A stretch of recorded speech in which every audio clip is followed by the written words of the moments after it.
Hello दोस्तों, मैं आपका दोस्त engineer Jitendra Kumar, lecturer VPSC. आज हम उत्तर प्रदेश लोक सेवा आयोग द्वारा आयोजित यूपीएलटी ग्रेड टीजीटी आल सब्जेक्ट, यहाँ पे हम आल सब्जेक्ट की बात करेंगे क्योंकि आज का जो हमारा सीरीज़ है वो जीएस का। जैसे कि मैंने आप लोगों से वादा किया था कि हम जो है सप्ताह में कम से कम दो दो जो है लेक्चर ले आएंगे जनरल स्टडीज़ के लिए, जो सारे सब्जेक्ट के लिए कंपलसरी होता है। ठीक है, तो आज हम इस सीरीज़ का जो है जनरल नॉलेज के लिए यानी जनरल स्टडीज़ के लिए हमारा दूसरा लेक्चर है। पहला लेक्चर मैंने ऑलरेडी करा रखा हुआ है, जो कि प्रीवियस ईयर 2018 में जो क्वेश्चन पूछे गए थे उसका सामान्य ज्ञान का है। आज हम दूसरी सीरीज को कंटिन्यू करते हुए हम जनरल नॉलेज का एक अलग से सीरीज लेके आ रहे हैं, जो सारे सब्जेक्ट के लिए होगा। तो जितने भी यूपीएलटी ग्रेड वाले अभ्यर्थी हैं वो इस वीडियो को देख सकते हैं। मेरी कोशिश रहेगी कि मोस्ट इम्पॉर्टेंट क्वेश्चन को ही हैंडल किया जाए। ठीक है, तो आप इस चैनल पे बने रहिए अगर आप चाहते हैं कि जनरल नॉलेज का क्वेश्चन आपको मिले। और इसमें मैंने इस चैनल पे मैं जो है कंप्यूटर साइंस के लिए पढ़ा रहा हूँ, लेकिन जनरल नॉलेज सभी के लिए ज़रूरी है। जीएस का पेपर जो है एक पार्ट सारे सब्जेक्ट के लिए कंपलसरी है। तो आप किसी भी ब्रांच से हो, चाहे हिंदी के लिए हो चाहे अंग्रेजी के लिए हो, आप मेरे चैनल को सब्सक्राइब कर सकते हैं। ठीक है, जो भी हमारा दिशा निर्देश होता है, किसी से कोई ऐसी नोटिस आती है तो सारे सब्जेक्ट के लिए रहेगा। तो आप मेरे चैनल को सब्सक्राइब कर सकते हैं। तो चलिए चलते हैं, वीडियो को लास्ट तक जरूर देखिएगा। अगर वीडियो आपको पसंद आएगी तो वीडियो को लाइक और चैनल को शेयर सब्सक्राइब जरूर करिएगा। ठीक है, तो आइए बिना टाइम वेस्ट किए हुए चलते हैं अपने पहले क्वेश्चन की तरफ। Welcome to Doopy Loopy World. Okay, हमारा पहला क्वेश्चन है, in which session did Indian National Congress यानी आईएनसी डिक्लेयर पूर्ण स्वराज यानी complete independence as its goal. आपको पता है कि कांग्रेस, इंडियन नेशनल कांग्रेस जो हमारी पार्टी बनी थी, हमारे जब स्वतंत्रता संग्राम की जो लड़ाई लड़ रहे थे लोग, तो उस समय जो आईएनसी हमारी मेन पार्टी थी, तो उस समय जो है बात पूछ रहा है कि पूर्ण स्वराज के लिए कौन से सेशन में यानी कौन से सेशन हुआ था आईएनसी का जिसमें पूर्ण स्वराज की घोषणा की गई थी। तो आपको आंसर याद करिए, लाहौर सेशन। कौन सा सेशन था? लाहौर सेशन 1929। बहुत ही इंपॉर्टेंट है, कई बार कई सारे एग्जाम में पूछा गया है। ठीक है, इससे रिलेटेड दो तीन क्वेश्चंस और बनते हैं कि लाहौर सेशन 1929 की अध्यक्षता किसने किया था? तो जवाहरलाल नेहरू ने किया था। जवाहरलाल नेहरू, में शॉर्टकट में लिख रहा हूँ, जवाहरलाल नेहरू ने किया था। और ये इसी की बदौलत हमारा, आपको पता होगा कि 26 नवंबर 1949 को ही हमारा संविधान बन के रेडी हो गया था। लेकिन इस जो हमारा पूर्ण स्वराज था वो 26 जनवरी को जो डिक्लेयर किया गया था। तो हम इस दिन को याद रखें, इसलिए हमारा, और इस तरीके को संविधान तो लागू हुआ था लेकिन पार्शियल था यानी आधा था, पूरी तरीके से लागू नहीं हुआ था। तब जाके हम इस डेट को याद रखें, इसलिए हमने जो है अपना जो संविधान था 26 जनवरी 1950 को पूर्ण तरीके से लागू किया था, ताकि हमारा ये दिन भी याद रह सके। ठीक है, तो इस चीज़ याद रखिएगा। अब आते हैं थोड़ा बहुत और भी जो ऑप्शन दिए हुए हैं, जैसे कराची सेशन है। कराची सेशन 1931 के लिए क्यों फेमस हुआ? तो क्योंकि इसमें फंडामेंटल राइट्स की बात की गई थी। इसी सेशन में जो है फंडामेंटल राइट्स की बात की गई थी। ठीक है, आपको पता है कि फंडामेंटल राइट्स, कमेंट बॉक्स में कमेंट करिएगा कि फंडामेंटल राइट्स हमारे इंडियन कॉन्स्टिट्यूशन के कौन से पार्ट में है। ठीक है, ओके। नेक्स्ट है कलकत्ता सेशन। कलकत्ता सेशन हमारे किस लिए फेमस था? तो आपको पता होगा कि हमारे जो क्रांतिकारी थे शुरुआती दौर में वो आज़ादी नहीं चाहते थे।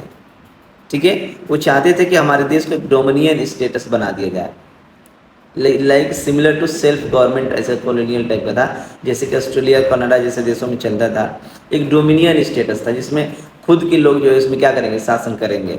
ठीक है, तो डोमिनियन स्टेटस की किस में मांग की गई थी? तो कलकत्ता सेशन में की गई थी। अब याद रखिएगा, डोमिनियन स्टेटस की डिमांड की गई थी किसमें? कलकत्ता सेशन में। एक लास्ट है नागपुर सेशन। आपको याद होगा ये नागपुर सेशन कब हुआ था? 1920 में। और इसी सेशन के दौरान सबसे बड़ा मूवमेंट जो नॉन कॉपरेशन मूवमेंट था, ठीक है, नॉन कॉपरेशन मूवमेंट था, जिसमें ये हुआ था कि हम अंग्रेजों की मदद नहीं करेंगे। नॉन कॉपरेशन यानी हेल्प नहीं करना है।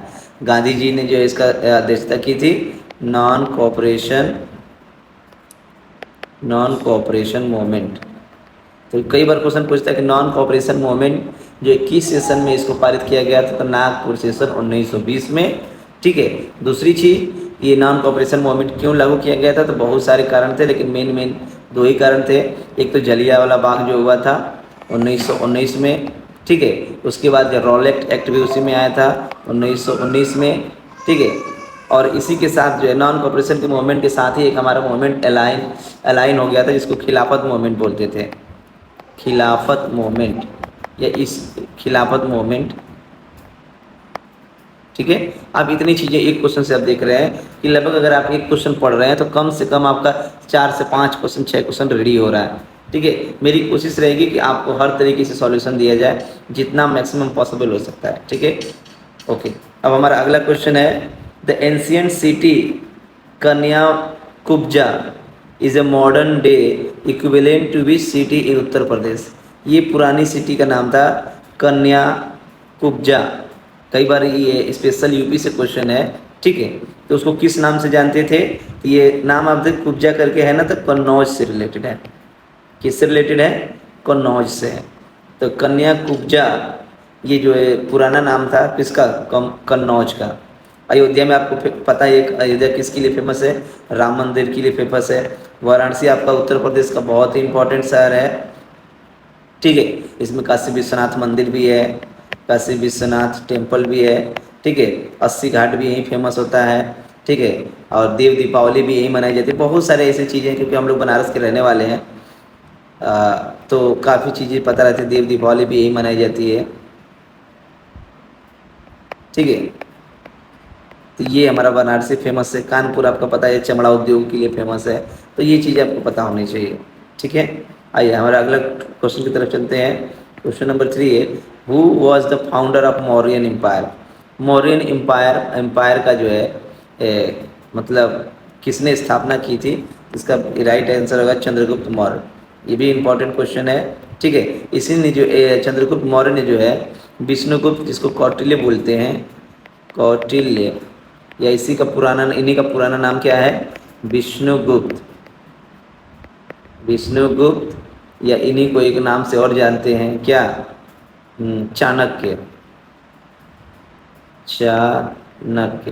तो चाणक्य हो गया, विष्णुगुप्त हो गया, कौटिल्य हो गया। इसकी सहायता से चंद्रगुप्त मौर्य ने जो है एक धनानंद नाम का जो है क्या था, शासक था, उसके शासन को उखाड़ फेंक के और मौर्यन एम्पायर की जो है क्या करिए, आधारशिला रख दी थी चंद्रगुप्त मौर्य ने। ओके। आगे बढ़ते हैं। ये तो आपको पता होगा कि पुराने हिस्ट्री में आते हैं लोग, बिंदुसार, अशोका द ग्रेट, ये सब के बारे में नहीं, आप अलग से पढ़ लीजिएगा। अब आ रही है नेक्स्ट क्वेश्चन है, battle of Chausa was fought between Humayun and which of the other rulers. ठीक है। तो ये जो है चौसा का युद्ध जो है किसके किसके बीच में लड़ा गया था, तो एक तो आपको बता दिया गया है, एक कौन था, एक तो हमारे वो है, क्या नाम है, ये हुमायूं है। दूसरा पूछा है किसके बीच में लड़ा गया था, तो आपका आंसर क्या होगा, शेरशाह सूरी। शेरशाह सूरी, शेरशाह सूरी। अब दूसरी यहाँ से क्वेश्चन ये पूछ सकता है कि ये जो है कब लड़ा गया था, ये लड़ा गया था 1539 में। डेट है, हिस्ट्री है, आपको याद करना पड़ेगा, इसमें कोई इसका कोई दूसरा ऑप्शन नहीं है। ठीक है। तो बैटल ऑफ चौसा जो है हुमायूं और शेरशाह सूरी के बीच में लड़ा गया था, और ये 1539 में लड़ा गया था। ठीक है। आइए अगले क्वेश्चन की तरफ चलते हैं। 5वां क्वेश्चन हमारा है डॉक्ट्रिन ऑफ लैप्स, जिसको हड़प की नीति भी कहते हैं। क्या बोलते हैं, हड़प की नीति। ये किसके द्वारा, किस गवर्नर जनरल के द्वारा जो है इसको जो है लागू किया गया था, तो बहुत ही मैंने एक पिछले वीडियो में भी बताया था, इसके जो हड़प की नीति जो लाने वाले थे वो कौन थे, लॉर्ड डलहौजी। कौन था, लॉर्ड डलहौजी। अब इसके बारे में थोड़ा देख लीजिए क्या क्या किया गया था। इसमें मेन ये था कि अगर किसी भी राजा के पास कोई लड़का यानी मेल अगर कोई नहीं रहता है, मेल जिसका उत्तराधिकारी नहीं रहेगा, मान लीजिए कोई राजा है, अगर उसका कोई लड़का नहीं होता है, लड़की हो कोई दिक्कत नहीं, अगर कोई लड़का नहीं होता है तो उसका राज ऑटोमेटिक जो है ब्रिटिश क्राउन में मिल जाता था। ठीक है। तो ये जो है हड़प नीति जो सबसे बड़ा जो है कारण बना था, जो है हमारे 1857 की क्रांति होने के लिए। ठीक है। बहुत सारे अंग्रेजों, बहुत सारे राज्य को जो है अंग्रेजों ने जो है हड़प लिया था। तो कई बार क्वेश्चन पूछता है कि डॉक्ट्रिन ऑफ लैप्स यानी हड़प की नीति में सबसे पहले किस राज्य को जो है हड़पा गया था? तो उसका नाम था सतारा। ये कई क्वेश्चन कई बार पूछा हुआ है। सतारा जिसका कब किया गया था? तो 1848 में। ठीक है, ये क्वेश्चन आप यहाँ से याद रखिएगा।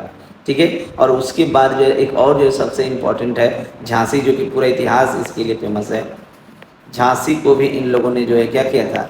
1854 में जो है, क्योंकि आपको पता है कि गांधी जी के जो है कोई लड़के नहीं थे, ठीक है, तो उन्होंने जो है क्या किया था? इसको भी हड़प लिया था। ओके, अब और भी बहुत सारे लोग हैं, जैसे कि लॉर्ड कैनिंग है। तो लॉर्ड कैनिंग किसके लिए फेमस है? तो 1857 की क्रांति इन्हीं के टाइम में लड़ी गई थी, इस बात को याद रखिए। कई बार क्वेश्चन पूछा तो हुआ है कि 1857 की जो क्रांति लड़ी गई थी उस समय जो है कौन थे वाइसरॉय? ठीक है, तो वाइसरॉय लॉर्ड कैनिंग थे। कौन थे? Lord Canning. और एक क्वेश्चन भी कई बार पूछा गया है कि भारत के पहले वाइसराय कौन थे? तो लॉर्ड कैनिंग ही थे, फर्स्ट वाइसराय। फर्स्ट वाइसरॉय कौन थे? लॉर्ड कैनिंग थे। 1857 की क्रांति किसके कार्यकाल में लड़ी गई थी? तो लॉर्ड कैनिंग के कार्यकाल में ही लड़ी गई थी।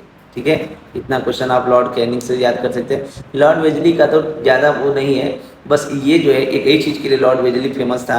क्या था उसके लिए? Subsidiary alliance. ये अब क्या होता है मैं अभी बता रहा हूँ। सब्सिडियरी अलायंस, इसके अंदर क्या होता था कि जब ये लोग जो है अंग्रेज जो है किसी राज्य को जीत लेते थे, ठीक है, तो ये लोग क्या करते थे कि उस राज्य को मिला कि दूसरे राज्य पे हमला करते थे, और जो उनकी सेनाएं थे उसको पालन पोषण के लिए वही राज्य खर्चा देता था। ठीक है, मान लीजिए हमारे पे यहाँ आक्रमण करके, हमारे ही देश पे आक्रमण करके और अपने सैनिकों का पालन पोषण भी ये लोग जो है हमारे ही से करवा रहे थे। इतने मतलब उसमें जो है चल रहा था इन लोग अंग्रेजों का अत्याचार। ठीक है, तो सब्सिडरी अलायंस जो है लॉर्ड वेजली की देन है। और विलियम बेंटिंग ये जो है सोशल रिफॉर्म के लिए जाने जाते हैं। इसका जो सबसे ज़्यादा जो है सती प्रथा के लिए था। इसने एक काम बहुत अच्छा किया था, सती प्रथा को बंद कराया था। ठीक है, तो यही इसका सबसे ज़्यादा इम्पोर्टेंट है। ठीक है, दूसरी चीज़ तो एक और था कि लॉर्ड विलियम बेंटिंग के सती प्रथा के साथ में जो है मुझे भी याद नहीं आ रहा है, इसने एक और अच्छा काम किया था लॉर्ड विलियम बेंटिंग। इसने जो है चलिए ठीक है सती प्रथा को बंद किया था, और ठीक है बाद में भी याद आएगा तो मैं आपको आगे बता दूंगा। ठीक है, बेसिकली हाँ एक चीज़ और, सती प्रथा को तो बंद किया ही था, प्रथा साथ में उसने जो है इंग्लिश एजुकेशन को प्रमोट किया था। ये ही छूट रहा था, इंग्लिश एजुकेशन। इंग्लिश एजुकेशन को जो है ये क्या किया था? बढ़ावा दिया था, प्रमोट किया था। ठीक है, और एक चीज़ और, फर्स्ट गवर्नर जनरल के नाम से भी जाना जाता है। First governor general of India. Viceroy तो मैंने बता दिया लॉर्ड कैनिंग थे, तो फर्स्ट गवर्नर जनरल कौन थे? तो लॉर्ड विलियम बेंटिंग थे। ठीक है, सती प्रथा को उन्होंने बंद कराया था। इसमें राजा राम मोहन राय ने बहुत ज़्यादा अपनी भूमिका निभाई थी। राजा राम मोहन रॉय। ठीक है, सती प्रथा विलियम बेंटिंग। बेसिकली समझिए ना, इसको याद करने के लिए ऐसे याद कर लिया, सती प्रथा को बैन किया गया था, तो बेंटिंग ने क्या किया? बैन करा दिया। इस तरीके से आप याद रख सकते हैं। ठीक है, चलिए हम अपने अगले क्वेश्चन की तरफ आते हैं। हमारा अगला क्वेश्चन है, Buland Darwaza at Fatehpur Sikri was build by Akbar to commemorate his victory over which region. जो बुलंद दरवाज़ा बनाया गया था वो जो है किसके यादगार में, मतलब किस जीत के यादगार में बनाया गया था? किस राज्य, किसको जीता गया था? तो गुजरात को उन्होंने जीता था। ठीक है, अकबर ने जो बनाया था फतेहपुर सिकरी में, तो इसने जो है क्या किया था? 1873 में शायद, हाँ 1873 में इसने जो है गुजरात को जीता था। उसी के खुशी में जो है बुलंद दरवाज़ा बनाया था। ठीक है, और एक और भी बहुत सारे अकबर ने बनाया है। आप देखे होंगे आगरा का फोर्ट भी इसी ने बनवाया हुआ है।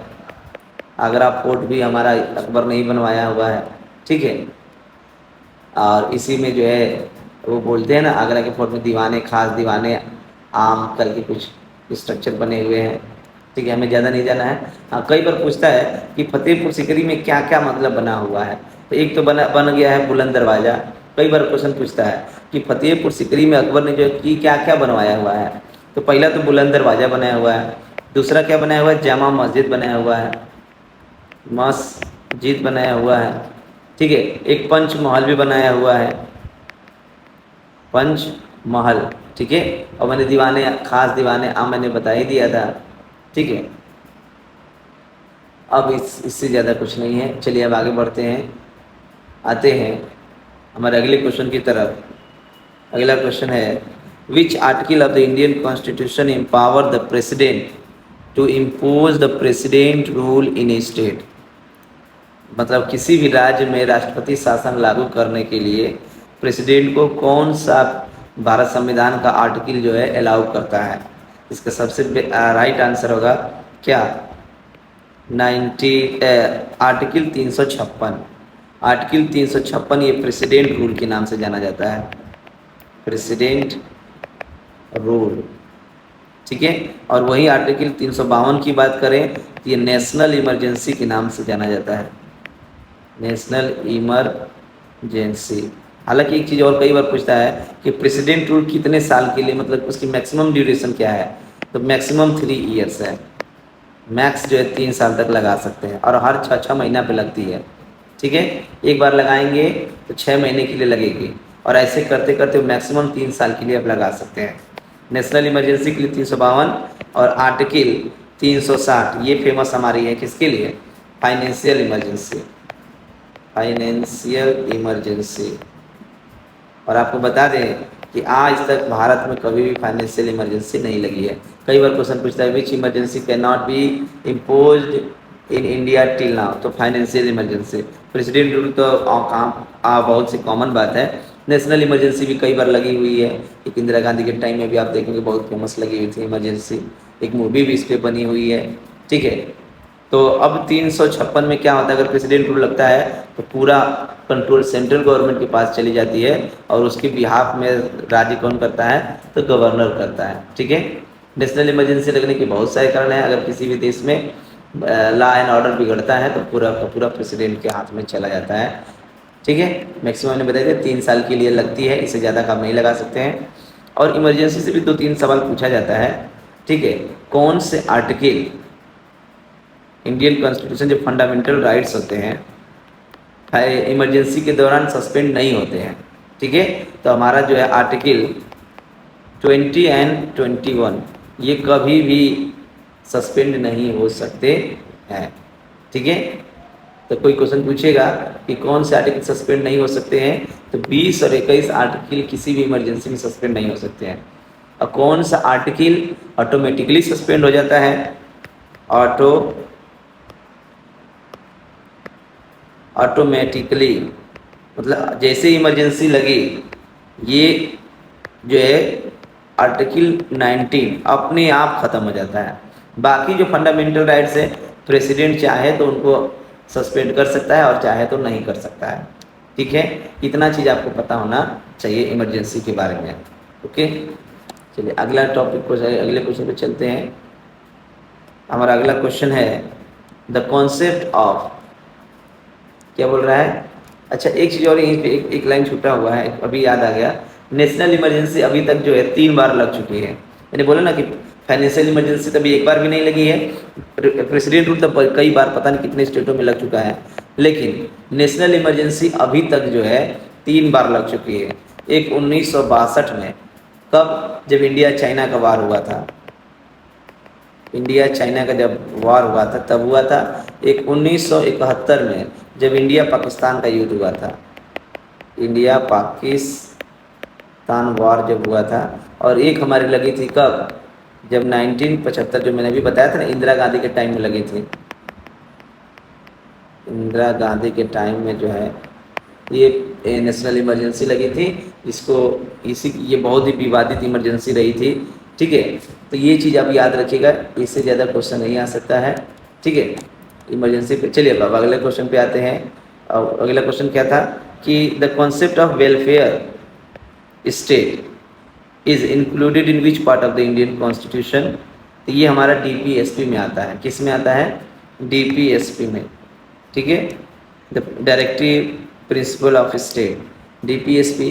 अब यहीं से आप चीज़ याद कर लीजिए। अच्छा, और एक चीज़ और, ये प्रियम्बल को जो है सोल भी कहा गया है। क्या कहा गया है? सोल, यानी आत्मा भी कहा जाता है। ठीक है। और इस प्रियम्बल में जो है एक चीज़ यहाँ से क्वेश्चन पूछ सकता है, मैं उसको बात कर रहा हूँ। 1976 में जो है 42वां संशोधन हुआ था, उसमें जो 3 शब्द जोड़े गए थे, कई बार क्वेश्चन पूछा हुआ है, तो याद कर लीजिए, socialist, secular and integrity. Integrity, तो कई बार क्वेश्चन पूछता कितने वर्ड जोड़े गए थे, तो 3 वर्ड जोड़े गए थे, सोशलिस्ट, सेकुलर एंड इंटीग्रिटी। ठीक है।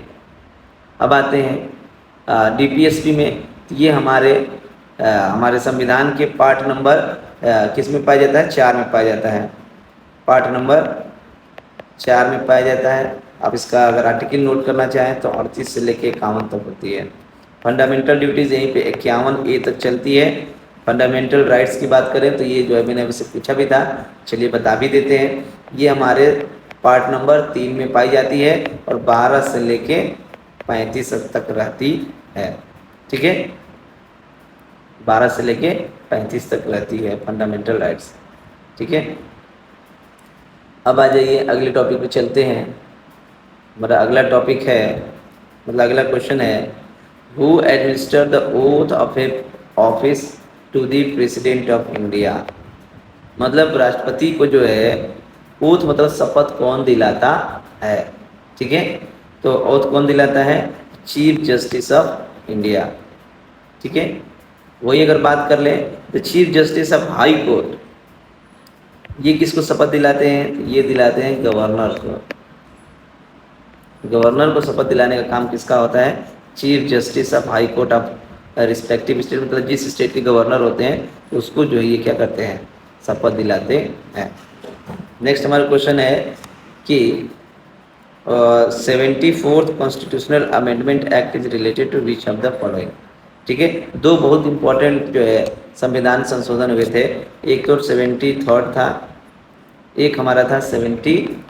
तो 74th कॉन्स्टिट्यूशन के बारे में पूछ रहा है, तो म्यूनिसपैलिटीज़ करके थी, म्यूनिसपैलिटी को जोड़ा गया था, और 73rd में जो है पंचायती राज को जोड़ा गया था।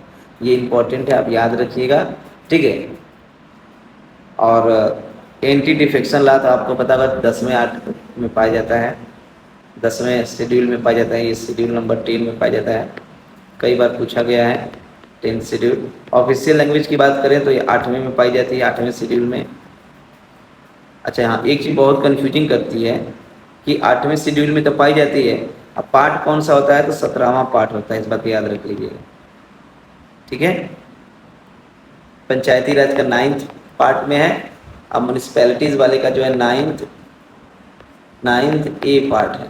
ठीक है, तो 73rd अमेंडमेंट और 74th अमेंडमेंट। ओके, इस क्वेश्चन से इतना याद रखिएगा। अब नेक्स्ट आता है, a money bill can be introduce in which of the house of the parliament. संसद के किस सदन? आपको पता है कि पार्लियामेंट में 2 सदन होते हैं, एक होती है लोकसभा, एक होती है राज्यसभा।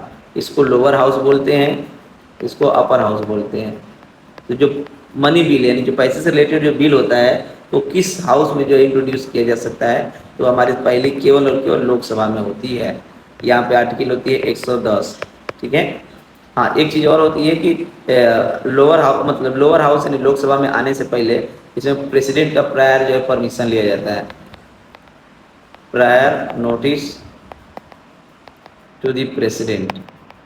प्रेसिडेंट को प्रायर नोटिस दी जाती है। ठीक है, इसको ले आने के लिए। आर्टिकल मैंने बता दिया 110 के तहत ही आता है। नेक्स्ट जो है 12वां है, who is the final authority to interpret the constitution of India. India के कॉन्स्टिट्यूशन को मतलब फाइनली इंटरप्रेट करने का काम, यानी समझाने का काम, या उसको क्या बोलते हैं, परिभाषित करने का जो जिम्मेदारी किसको दी गई है? तो सुप्रीम कोर्ट, CJI जो होते हैं यही लोग करते हैं उसका। ठीक है। नेक्स्ट जो है, what does repo rate signify in the context of Indian economy. जो हमारी भारत अर्थव्यवस्था है उसमें रेपो रेट क्या दिखाता है? रेपो रेट मतलब ये होता है कि वह इंटरेस्ट ऑफ रेट जिस पे RBI जो है किसी भी बैंक को क्या देती है? पैसा देती है। क्या देती है? पैसा देती है। ठीक है, the rate at which the RBI lends the money to the commercial bank. ठीक है, और इसी का एक और होता है reverse repo rate. Reverse repo rate, इसी को उल्टा कर दीजिए। जब ये रिवर्स आगे लिखा गया, रिवर्स रेपो रेट, जब बैंकों के पास सरप्लस पैसा हो जाता है, जब कमर्शियल बैंक जो होते हैं, कमर्शियल बैंक जब इनके पास ज़्यादा पैसा हो जाता है, अपना पैसा आरबीआई के पास रख देते हैं, तो जो इनको इंटरेस्ट रेट मिलता है उसको रिवर्स रेपो रेट करते हैं। ठीक है, नेक्स्ट जो है, अब ये 13 नहीं 14 क्वेश्चन होगा ना, सॉरी मिस प्रिंट है यहाँ पे। 14 क्वेश्चन हमारा है, द प्रधानमंत्री जन धन योजना। ठीक है, ये किसको प्राइमरली बताती है? ये बताती है कि हमारे जो है अच्छा, इसको पूरे पूरा समझ, primarily aimed to at which of the following. तो प्रधानमंत्री जन धन योजना का जो है मेन मकसद क्या था? ठीक है, इसका मेन जो है इशू क्या थी? तो ये जो है basically ensuring the financial inclusion, मतलब आपको पता गरीबों का जो है खाता खुलवाया गया था। ठीक है, प्रधानमंत्री ने जो है कहा गया था कि जीरो बैलेंस पे केवल आधार कार्ड अगर किसी आदमी के पास रहेगा तो उसका जनधन अकाउंट खोल दिया जाता था। जो भी गरीब थे सभी का बैंक अकाउंट खुलवाया गया था, और ये स्कीम जो है 2014 में प्रधानमंत्री मोदी जी द्वारा जो है लॉन्च की गई थी। अब एग्जैक्ट मुझे डेट याद नहीं है कि कौन सी डेट को किया गया था, लेकिन 2014 में प्रधानमंत्री जन धन योजना शुरू किया गया था। इसका मेन टारगेट क्या था? तो इंश्योरिंग द फाइनेंशियल इंक्लूजन। ठीक है, यानी हर आदमी की जो है बैंक तक पहुंच बनाने के लिए कही गई थी कि हर एक गरीब आदमी का खाता रहेगा। अगर आपके पास आधार कार्ड है तो आप जो है फ्री में जो है जीरो बैलेंस पे खाता खुलवा सकते थे। इसका मेन टारगेट यही था। आते हैं अगले क्वेश्चन की तरफ। ठीक है, तो हमारा अगला क्वेश्चन है 15, which committee recommendation led to the establishment of NABARD bank. NABARD bank जो है किसके रिकमेंडेशन, किस कमेटी के रिकमेंडेशन पे बनी थी? तो ये जो है रिकमेंडेशन कमेटी कौन दिया था? तो ये जो आपका थर्ड ऑप्शन है, सेकंड ऑप्शन है शिवरमन कमेटी। शिवरमन कमेटी ने जो है कहा था कि नाबार्ड बैंक जो है खोला जाएगा। नाबार्ड बैंक बेसिकली क्या किया गया था, इसका फुल फॉर्म कई बार पूछ देता है। ठीक है, तो अब नाबार्ड का इसमें देखिए लिखा हुआ है नेशनल बैंक। ठीक है, national bank for agriculture and rural development. ठीक है, इसका फुल फॉर्म कई बार पूछा गया है। और दूसरी चीज़ कि कौन सी कमेटी के द्वारा ये रिकमेंड किया गया था, तो इसका मैंने बताया ही दिया है कि ये जो है शिवरमन कमेटी के द्वारा रिकमेंड किया गया था। और कब किया गया था? तो ये जो कमेटी बनी थी जो है, मतलब जो नाबार्ड बैंक बना था 1982 में बना था। ठीक है, 1982 में जो है नाबार्ड बैंक बना था। इसमें बात हो रही थी कि जो गरीब लोग हैं उनको जो है पैसा मतलब लोन देने के लिए, एग्रीकल्चरल लोन देने के लिए। ठीक है, और गांव के जो है रूरल, जो मतलब रूरल आप कह सकते हैं, जो गांव एरिया है उसको डेवलप करने के लिए लोन देने का काम करती थी। कौन? नाबार्ड। इसको कब किया गया था? तो 1982 में। कौन से कमेटी ने इसको रिकमेंड किया था? तो शिवरमन कमेटी। ठीक है, कुछ और कमेटियाँ भी हैं, आप देख लीजिए। रंगराजन कमेटी, ये क्या है? तो Rangarajan committee basically poverty line of the, याद गरीबी रेखा के डिक्लाइन, मतलब उसको क्या बोलते हैं, आपको पता है बहुत पहले भी एक तेंदुलकर कमेटी आई थी जिसने जो है पॉवर्टी लाइन डिक्लेयर किया था। ठीक है, वो बहुत कम पैसे लगाए थे, बहुत उसका क्रिटिसाइज हुआ था। बाद में जो एक रंगराजन कमेटी बनाई गई थी, तो पॉवर्टी लाइन जो है फिर से रीडिफाइन दी पॉवर्टी लाइन, गरीबी रेखा का पूरा डिक्लेयर किया गया था। तो नई जो है और रूरल के लिए जो है एक नया गरीबी रेखा डिक्लेयर किया गया, जिसमें 32 रुपये की बात की गई थी पर डे। ठीक है, पर डे। और जो अर्बन के लिए लोग थे, अर्बन के लिए जो है 47 रुपया पर डे। ये जो है एक डिक्लेयर किया गया था। तेंदुलकर कमेटी के साथ 27 या 17 रुपया था, मुझे एग्जैक्ट याद नहीं आ रहा है। ठीक है, आप देख गूगल पे सर्च कर दीजिएगा, अगर आपको पता हो तो कमेंट करिएगा। तेंदुलकर कमेटी भी जो बेसिकली पॉवर्टी लाइन डिक्लेयर करने के लिए की, लेकिन उसका बहुत ज़्यादा क्रिटिसाइज हुआ, तो बाद में रंगराजन कमेटी बनाई गई। ठीक है, फिर उसके बाद अब एक और कमेटी दिया गया, नरसिम्हन कमेटी। नरसिम्हन कमेटी तो आपको पता होना चाहिए, ये जो है फाइनेंशियल बैंकिंग से रिलेटेड बात की गई थी। इसमें बैंकिंग रिफॉर्म्स इसमें किए गए थे, बैंकिंग रिफॉर्म से रिलेटेड ये ज़्यादा जानी जाती है। ठीक है, फिर उसके बाद केलकर कमेटी में एक चीज़ और बढ़िया की गई थी, डायरेक्ट और इनडायरेक्ट टैक्सेस का रिफॉर्म किया गया था। जो टैक्सेस लगते हैं direct and indirect tax reform इसमें किया गया था। ठीक है, ये दो तीन कमेटियाँ हैं जिनके बारे में आप याद रखिएगा। ठीक है, अब आते हैं अगले क्वेश्चन की तरफ। तो हमारा 16 नंबर क्वेश्चन कह रहा है what is meant by physical deficit. Physical deficit क्या होता है? तो आपको पता होगा कि डेफिसिट कब आती है, जब हम अपने आय से ज़्यादा जब हम खर्च कर लेते हैं तो हमारा फिजिकल डेफिसिट बनने लगता है। तो क्या लिखा है, द एक्सेस टोटल एक्सपेंडिचर, जो ज़्यादा हमारा खर्चा हो जाता है over total deficit excluding borrowing, जो हम पैसा उधार लेते हैं उसको छोड़ के जो हमारे पास जो बचता है, ठीक है, तो सारे जो हमें पैसा मिले हैं उसके अलावा जो हमने उधार लिया उसको छोड़ के जितने भी मेरे पास पैसा आया है मेरे खाते में, ये जो किसी भी देश में आते हैं उसको जो है हटा लेके उसमें से जो है टोटल एक्सपेंडिचर है उसमें से माइनस कर देते हैं और उधार लेने वाला छोड़ देते हैं। बाकी हमने कहीं से भी आय अर्जित किया है तो उसमें जो टोटल एक्सपेंडिचर माइनस करते हैं तो वही क्या कहलाता है, फिजिकल डेफिसिट कहलाता है। ये इकोनॉमिक्स से क्वेश्चन है। ठीक है, green revolution, the green revolution in India was most successful for which crop या इन विच क्रॉप। तो आपको पता है कि हमारी जो ग्रीन हरित क्रांति हुई तो इसमें सबसे ज़्यादा वीट और राइस की बात कही गई थी। सबसे दो ही मेन फसल थी इसमें, जो है सबसे ज़्यादा मतलब बेनिफिशियल वाले जो देश मतलब राज्य थे, एक था पंजाब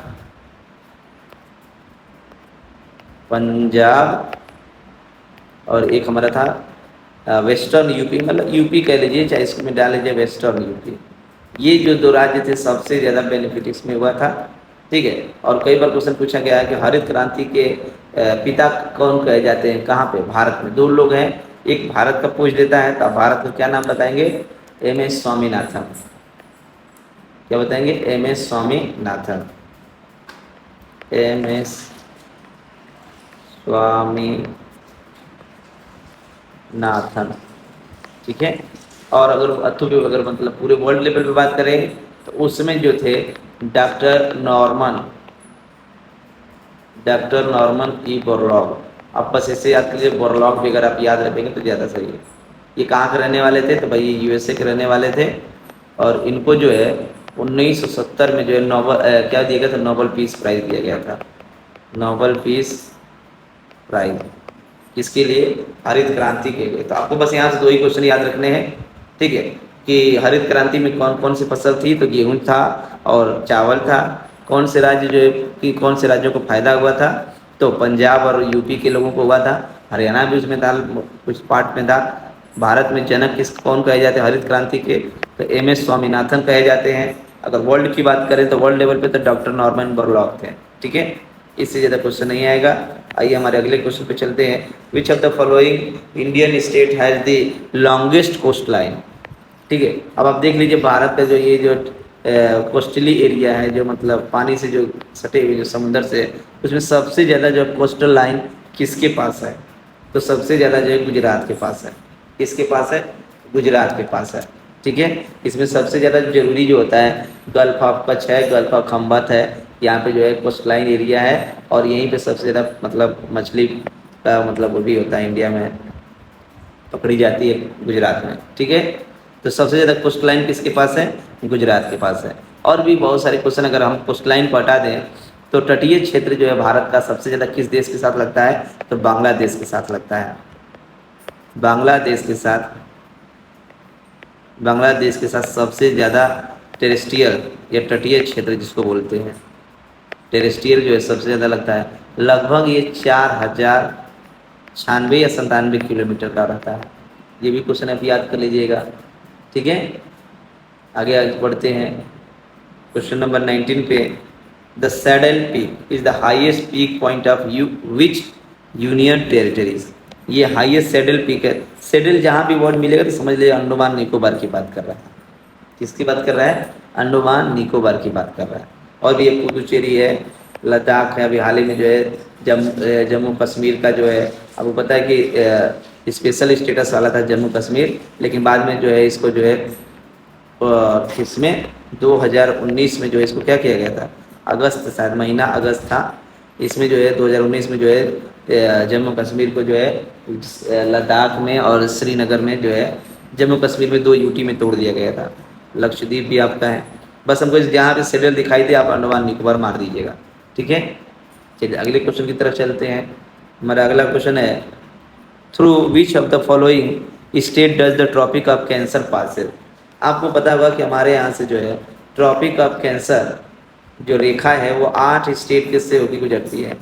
इंडिया की कितने स्टेट से गुजरती है, तो 8 स्टेट से गुजरती है, ठीक है। उसमें जो है सबसे पहले किसका नाम आता है, तो गुजरात का आता है, राजस्थान हो गया,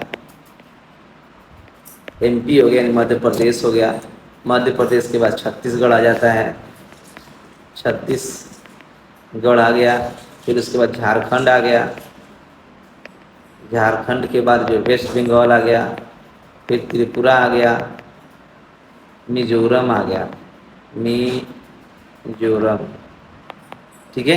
तो ये 8 राज्य हैं जहाँ से ट्रॉपिक ऑफ कैंसर पास करते हैं। तो आपसे क्वेश्चन क्या पूछा है, नॉट पासेस थ्रू दिस। इसमें देख लीजिए उड़ीसा आपको कहीं दिखाई नहीं देगा। तो यहाँ से 2 क्वेश्चन आपको तैयार हो गया कि भारत में ट्रॉपिक ऑफ कैंसर कितने राज्य से होकर गुजरती है, तो भाई 8 राज्य से होकर गुजरती है। कई बार क्वेश्चन पूछता है कि ईस्ट से वेस्ट भी पूछ देता है और वेस्ट ईस्ट से वेस्ट भी पूछ देता है। तो अगर वेस्ट से पूछेगा तो गुजरात, ईस्ट से पूछेगा तो मिजोरम, ठीक है। ऐसे आपको सीरियली आपको याद करना पड़ेगा। ये ईस्ट में है और ये कहाँ पे है, वेस्ट में, ठीक है। हमारा अगला जो क्वेश्चन है, Dhuandhar fall are found formed by which river. किस नदी के द्वारा जो है धुआंधार फॉल्स बनाया जाता है, ठीक है। तो ये बनाया जाता है नर्मदा नदी के किनारे, और ये कहाँ पे है, तो ये मध्य प्रदेश में है। इतना क्वेश्चन आपसे इससे पूछ सकता है। धुआंधार फॉल्स कहाँ पे है, किस नदी के द्वारा बनाया जाता है, तो नर्मदा नदी के द्वारा बनाया जाता है। किस स्टेट में है, तो एमपी में यानी मध्य प्रदेश में है, ओके। चलिए अगले क्वेश्चन पे चलते हैं। What is the name of the straight that separate the India from Sri Lanka. आपको याद होगा ये इंडिया है, फिर नीचे क्या है, श्रीलंका है। तो इंडिया और श्रीलंका में जो एक स्ट्रेट पाई जाती है, ठीक है, बीच में जो एक खाली गैप है उसको जो स्ट्रेट बोलते हैं। उस स्ट्रेट का नाम क्या है, तो इसका सबसे एग्जाम्पल है पाल्क स्ट्रेट। कौन सा है, पाल्क स्ट्रेट। और भी अगर हम सुंडा की बात कर लें तो सुंडा किसको अलग करता है, तो इंडोनेशिया में ही जावा और सुमात्रा है, जावा और सुमात्रा को अलग करता है। सुमात्रा कहाँ पे, ये दोनों का दोनों इंडोनेशिया में ही है, ठीक है। और तो अब मलक्का का आप बता दीजिएगा, मलक्का मुझे भी याद नहीं आ रहा है। हाँ, हरमुज का मुझे याद है। हरमुज में कौन है, ओमान और यूएई को अलग करता है, ओमान एंड यूएई को अलग करता है, ठीक है। चलिए अगले टॉपिक पे चलते हैं हम। साइंस से क्वेश्चन आ रहा है, विच of the following is responsible for the blue colour of the sky. हमारा आकाश जो है ब्लू कलर क्यों दिखता है। आपको पता होना चाहिए कि जब हम अर्थ से देखेंगे तो ही हमारा अर्थ जो है ब्लू कलर दिखेगा। अगर स्पेस से देखेंगे यानी अंतरिक्ष में जाकर देखेंगे तो हमारा आकाश जो है कैसा दिखाई देगा, ब्लैक दिखाई देगा। कई बार क्वेश्चन पूछा गया है कि अगर कोई इंसान अंतरिक्ष में जाके आकाश को देखता है तो उसका कलर कैसा दिखाई देगा, तो ब्लैक यानी काला दिखाई देगा। और वही चीज़ अर्थ पे देखेगा तो कैसा दिखाई देगा, ब्लू दिखाई देगा। आपको पता होगा कि हमारे अर्थ सन से जो रेज निकलती हैं, ठीक है, वो 7 कलर की होती है, विबग्योर जिसको बोलते हैं, विबग्योर, ठीक है। तो सबसे ज़्यादा जो डेविएट होने वाली यानी सबसे ज़्यादा रास्ता भटकने वाली होती है वो वायलेट कलर की होती है, और सबसे कम जो होती है वो रेड होती है, ठीक है। कई बार क्वेश्चन पूछा जाता है कि हम रेड कलर का ही क्यों इस्तेमाल करते हैं डेंजर के लिए, क्योंकि ये दूर से दिखाई देता है, ये इसकी लाइट जो डेविएट नहीं होती, स्कैटर नहीं होती है। जबकि विबग्योर क्या होता है, रास्ते में ही इसकी वेवलेंथ बहुत कम होती है, इसकी वेवलेंथ हाई होती है, ठीक है। रेड की वेवलेंथ हाई होती है, वायलेट की वेवलेंथ कम होती है। इसीलिए ये जो है हमारे जैसे ही एटमॉस्फेयर में इंटर करती है इस क्या हो जाती है, स्कैटर्ड हो जाती है, स्कैटरिंग या स्कैटर्ड हो जाता है। तो हमारा राइट आंसर क्या होगा, ऑप्शन नंबर सी, ठीक है, स्कैटरिंग ऑफ लाइट। और भी देख लीजिए रिफ्लेक्शन ऑफ लाइट क्या होता है, जब कोई भी प्रकाश हमारे किसी सरफेस पे पड़ती है तो जिस मीडियम से आई थी उसी मीडियम में चली जाती है, इसको रिफ्लेक्शन ऑफ लाइट कहते हैं। रिफ्लेक्शन क्या होता है कि एक मीडियम से दूसरे मीडियम में जब लाइट जाती है, इसको देख लीजिएगा, रिफ्लेक्शन क्या होता है, रिफ्लेक्शन, अगर एक मीडियम से आई है तो या तो पास आएगी या तो दूर जाएगी, इसको रिफ्लेक्शन बोलते हैं। डिस्पर्जन क्या है, डिस्पर्जन एक लाइन में इसका आंसर लिख लीजिए, splitting of white light into 7 colors, 7 different colours, इसी को क्या बोलते हैं, डिस्पर्जन। इसको ज़्यादातर प्रिज्म के द्वारा किया जाता है। ठीक है, साइंस के स्टूडेंट है तो आपको सब कुछ आता होगा, बस मेरा एक रिमाइंडर था कि आपको याद दिला दें। ठीक है, तो इस 23 में क्वेश्चन का आंसर हमारा होगा स्कैटरिंग ऑफ लाइट। नेक्स्ट है साइंस से ही है, which part of the plant cell is known as power house of the cell. बहुत ही सस्ता क्वेश्चन है, अभी तक आप भी पढ़े रहे होंगे, माइटोकॉन्ड्रियंस। ठीक है, ये क्लोरोप्लास्ट क्लोरोफिल में पाया जाता है, क्लोरोफिल में पाया जाता है। और आपको कई बार क्वेश्चन पूछा गया है कि क्लोरोफिल में कौन सा एलिमेंट, ये मेटल एलिमेंट भी पूछ सकता है, मेटल भी पूछ सकता है, तो मैग्नीशियम होता है, यानी Mg। ठीक है, वैक्यूल्स का काम क्या होता है, तो वाटर स्टोरेज का काम होता है। ठीक है, न्यूक्लियस आपको पता है केंद्रक होता है, ये पूरे क्या बोलते हैं इसको, एक तरीके से कहा जाए तो ब्रेन ऑफ सेल होता है, ब्रेन ऑफ सेल, सारे सेल की एक्टिविटी को कंट्रोल करने का काम होता है न्यूक्लियस का। ठीक है, चलिए अगले क्वेश्चन की तरफ चलते हैं। Brass is an alloy composed of which two metal, कौन से दो मेटल को मिलाने से ब्रास बनता है, तो इसका आंसर होगा कॉपर एंड जिंक। ठीक है, कॉपर एंड जिंक का क्या बनता है, ब्रास। अब वही अगर कॉपर में टीन मिला दिया जाए तो ये बनता है आपका ब्रॉन्ज, ब्रॉन्ज। ठीक है, ब्रॉन्ज बन जाता है। वही अगर आप मिला लें कॉपर और लेड और टीन को तो ये बन जाता है सोल्डर। आप देखे होंगे जो इलेक्ट्रिक वायर, इलेक्ट्रिशियन जो होते हैं या कोई मैकेनिक होते हैं जो तार जोड़ने का काम करते हैं, तो उसमें एक मेटल रखता है वाइट कलर का, उसी को बोलते हैं सोल्डर। ठीक है, अगर नेक्स्ट बात करें आयरन और कार्बन की, तो ये स्टील का होता है। ये भी कई बार इंपॉर्टेंट क्वेश्चन है कि आयरन में अगर कार्बन मिला देते हैं तो क्या बनता है, तो स्टील बन जाता है। ठीक है, जैसे जैसे कार्बन की मात्रा मिलाते जाएंगे आयरन हमारा स्ट्रांग होते जाता है। ठीक है, ये भी याद रख लीजिएगा। अगला क्वेश्चन हमारा है कि a deficiency of which vitamin causes the disease scurvy, किसकी कमी से, किस विटामिन की कमी से स्कर्वी रोग होता है, तो आपको नाम होगा, याद होना चाहिए, vitamin C, that is ascorbic acid. Vitamin C का दूसरा नाम क्या है, स्कॉर्बिक एसिड। इसी की वजह से स्कर्वी रोग होता है। और जहाँ तक बता दें कि विटामिन सी जो है हमारी स्किन के लिए सबसे यूज़फुल मतलब विटामिन है, स्किन के लिए भी यूज़फुल है। ठीक है, इसीलिए हम अगर खट्टा कोई पदार्थ आप खाते हैं तो आपकी स्किन हमेशा जो है टाइट रहेंगे, झुर्रियाँ नहीं आती हैं। ठीक है, डार्क सर्कल नहीं आते हैं। इसीलिए आप देखेंगे कोई भी मेकअप किट बताता है तो उसमें बोलता है कि नींबू जरूर लगाइएगा, तो नींबू में स्कॉर्बिक एसिड पाई जाती है, विटामिन सी, वही हमारे स्किन के लिए हेल्पफुल होती है।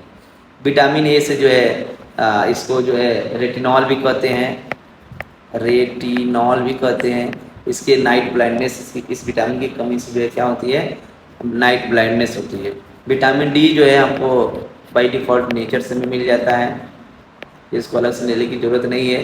ये हमारे सन की ऊर्जा में अगर आप बाहर आएंगे सनलाइट में तो हमारी जो है स्किन के पास जो है एक ऐसी क्षमता है जो विटामिन डी की जो है क्या कर सकती है, प्रोसेसिंग सिंथेसिस कर सकती है, यानी प्रोसेस बना सकती है खुद से। अब विटामिन बी जो है, अब विटामिन बी में भी कई विटामिन है, तो विटामिन B1 का नाम जो है थायमिन है, और इससे बेरी बेरी नाम की रोग होती है, बस बेरी बेरी नाम का एक रोग होता है, इसी को बोलते हैं। ठीक है, और भी विटामिन के कई नाम हैं, B7, B1, B2, B9, आप इसके बारे में अलग से देख लीजिएगा, आप नेट पर सर्च कर लीजिएगा। नेक्स्ट जो है मैथ से सवाल है, a shopkeeper sells an item, एक शॉपकीपर है जो एक आइटम 540 का बेच रहा है और उसको 10% का लॉस हो रहा है। इसका मतलब फिर कुछ पूरा क्वेश्चन पढ़ता है, at what price should he sell it to earn a profit of 20%।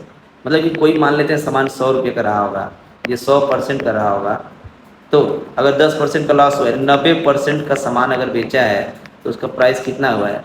540 रुपया। अब क्वेश्चन पूछ रहा है कि अगर मुझे जो है 20 रुपये का फ़ायदा होता है, यानी 120%, तो 90% की वैल्यू 540 है, ठीक है। तो हमको 120% का निकालना होता है, तो क्या करेंगे? 120% का निकालने के लिए 54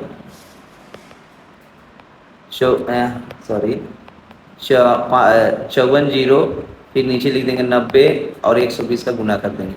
जीरो से जीरो कैंसिल हो जाएगा, 9 का 9, 9 छक्का 54, तो 12×6 = 72, यानी 720 रुपये का हमें वो सामान बेचना पड़ेगा, तब जाके जो है हमें जो है 20% का फ़ायदा होगा। अब 540 का बेचा है तो आपको क्या हो जाएगा? 10% का लॉस होगा, ठीक है। सवाल को परसेंटेज में तोड़ के लाएंगे, इजीली लग जाएगा।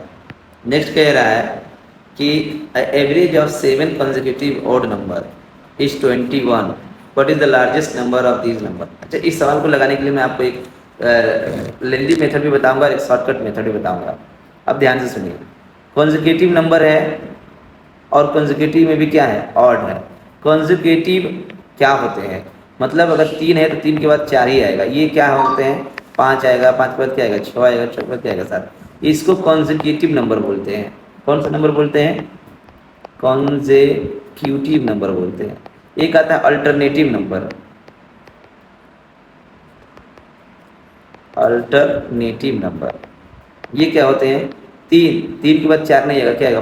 5 के बाद 6 नहीं आएगा, क्या आएगा? 7। इसको अल्टरनेट बोलते हैं। जैसे हम लोग चलते हैं तो कभी भी केवल लेफ्ट पैर नहीं बढ़ाते, लेफ्ट के बाद राइट, राइट के बाद लेफ्ट, लेफ्ट के बाद राइट, ठीक है। इसको अल्टरनेट बोलते हैं, ठीक है। अब इतना समझ गए। अब आइए अपने टॉपिक पे। कह रहा है कि अगर हमने मान लिया कि पहला नंबर अगर x होगा, देख लीजिए अब 3 है, 3 के बाद अगर ऑड नंबर अगर लेंगे तो 5 आएगा, 5 के बाद क्या आएगा? 7 आएगा। मतलब आप देख रहे हैं कि पहले नंबर और दूसरे नंबर में कितने का अंतर है? 2 का अंतर है। देख लीजिए, हर बार आपको 2 का मिलेगा। तो पहला कंसेक्यूटिव नंबर अगर x है तो दूसरा कंसेक्यूटिव नंबर क्या होगा? x+2 होगा, तीसरा x+, इसमें 2 और ऐड कर देंगे तो 4 हो जाएगा, फिर x+6 हो जाएगा, फिर x+, अब देखिए कितना हो गया? 1 2 3 4 और ये हो जाएगा 5 कंसेक्यूटिव नंबर हो गए।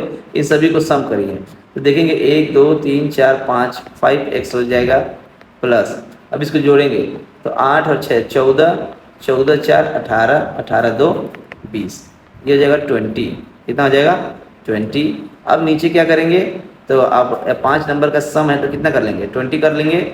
अब इसका निकाल लीजिए, 5 को कॉमन ले लेंगे तो इसमें से 5 का 5, 5 के 20। अब देख लेंगे x+4 डिवाइड कुछ नहीं बचेगा और लास्ट में को क्या मिल जाएगा? 21। तो यानी अब 4 उधर जाएगा तो ये x की वैल्यू माइनस लेके कितना हो जाएगा? 17, ठीक है। ये 4 इधर प्लस में तो इधर जाके क्या हो जाएगा? माइनस में 4 हो जाएगा, तो 4 घटा देंगे तो कितना बचेगा? 17। यानी x की वैल्यू कितनी हो जाएगी? 17। और जो मैक्सिमम वैल्यू आपकी है तो कितनी हो जाएगी? x+8। कितना हो जाएगी? x+8। तो x 17 में 8 और जोड़ देंगे तो कितना हो जाएगा? 17 में 8 जोड़ेंगे तो आपका आंसर हो जाएगा 25। कितना हो जाएगा?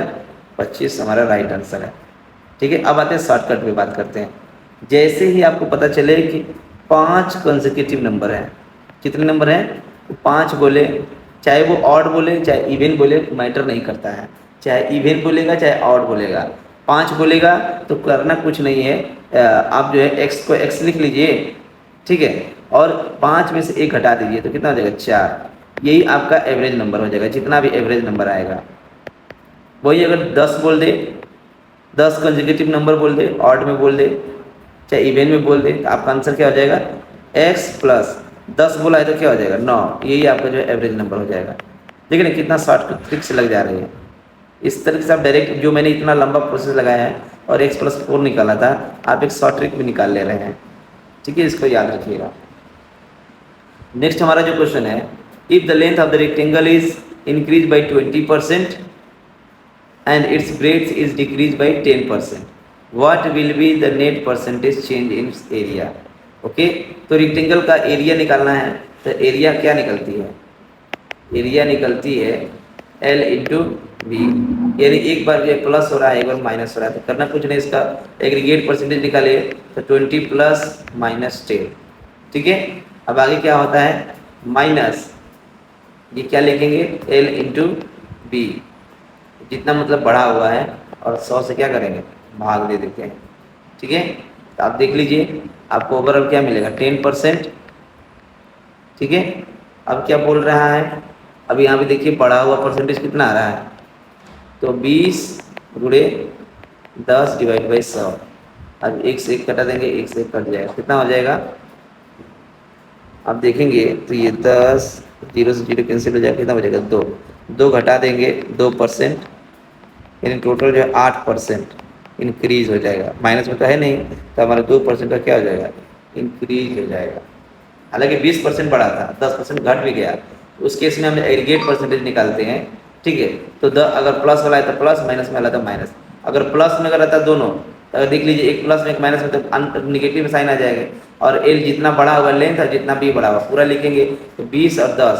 ठीक है, माइनस ऑलरेडी लगा रखा, 100 से भाग दे देते हैं, तो इधर से आएगा 2, इधर से आएगा 10, 10 में से 2 घटा देंगे, कितना 8% इंक्रीज आ रहा है। ये आपका राइट आंसर होगा। नेक्स्ट क्वेश्चन है, a train 50 metres long running at a speed of 72 kilometres per hour. ठीक है, 72 किलोमीटर से चल रही है, तो आपको पता होना चाहिए कि 72 किलोमीटर को अगर मीटर पर सेकेंड में करना होता है तो 5/18 से भाग देते हैं। ठीक है, 18 कम 18, 18 चौक 72, यानी टोटल स्पीड कितनी हो जाएगी 20 मीटर पर सेकेंड। ये हमारी स्पीड हो गई। अब कह रहा है कि एक ट्रेन की लंबाई कितनी है 150 मीटर है। ठीक है, पोल की है, तो पोल एक खुद ही खड़ा रहता है तो इसमें लंबाई, अगर एक प्लेटफॉर्म रहता तो प्लेटफॉर्म का लंबाई भी ऐड कर देते, लेकिन पोल दिया हुआ है इसलिए हम इसका एक नॉर्मल इंसान मान के चलेंगे। अब डिस्टेंस हमारे पास आ गई और डिस्टेंस दिया गया, स्पीड दिया गया, तो टाइम निकालने के लिए हम क्या करेंगे 150 डिवाइडेड बाई 20। ठीक है, ये हो जाएगा मीटर पर सेकेंड, ये हो जाएगा सॉरी ये मीटर पर सेकेंड नीचे रहेगा, ऊपर मीटर है, नीचे मीटर पर सेकेंड, मीटर से मीटर कैंसिल हो जाएगा, सेकेंड हमारा ऊपर चला जाएगा। ठीक है, 0 से 0 और ये हो जाएगा 7.5, 7.5 सेकेंड। ठीक है, तो हमारा डी ऑप्शन क्या हो जाएगा करेक्ट हो जाएगा। अगर आपको ये नहीं पता चल रहा है कि 72 को हमने 5/8 क्यों किया है, इसका सिंपल है, आप देख सकते हैं यहाँ पे। अगर ये 72 किलोमीटर है तो किलोमीटर को मीटर में चेंज करेंगे तो कितना हो जाएगा 1000, और हावर दिया है तो इसको सेकंड में करेंगे तो 60 × 60, पहले मिनट में फिर सेकंड में। अब देख लीजिए ये 0 से 1 0, 1 0 से 1 0। ठीक है, अब आप देख लीजिए इसको 2 से कटा लीजिए, 2 × 5 = 10, 2 3 6, तब देखेंगे तो ये बचेगा 5/36 18, और ये जो 72 बचा है। जब भी आती है तो आप कैलकुलेट भी कर देकर याद है तो बहुत फार्मूला बहुत अच्छा है। अब देखिए मैंने तुरंत मार दिया 5/18, अगर आपको नहीं पता था आप इतना कटाते तो समय वेस्ट होता। अब याद कर लीजिए, अगर किलोमीटर पर आवर से मीटर पर सेकेंड में चेंज करना है तो 5/18 से क्या करिए गुणा कर दीजिए, लेकिन अगर मीटर पर सेकेंड से किलोमीटर पर आवर में लेके जाना है तो 18/5 से क्या करिए मल्टीप्लाई कर दीजिए। ठीक है, तो ये आपके 30 क्वेश्चन आपके रहे जीके के।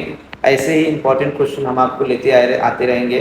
उम्मीद मैंने आपसे कहा था कि उम्मीद है कि हफ्ते में हम 2 जीएस के लेके आएंगे, यानी total 60 question in a week.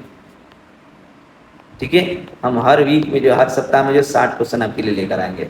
ठीक है, तो अगर आपको ये मेरी सीरीज अच्छी लग रही है तो वीडियो को लाइक कर लीजिएगा, क्योंकि अगर सीरीज के साथ बने रहना चाहते हैं तो आप भी चैनल को सब्सक्राइब कर लीजिए ताकि प्रॉपर आपको नोटिफिकेशन मिलता रहेगा। ठीक है, अगर आप मेरा एक्सप्लेनेशन अच्छा लगा तो आप कमेंट बॉक्स में ज़रूर मुझे बताइएगा कैसा लगा है। अगर कोई कमी होगी तो भी बताइएगा, मैं उसको ज़रूर दूर करूँगा।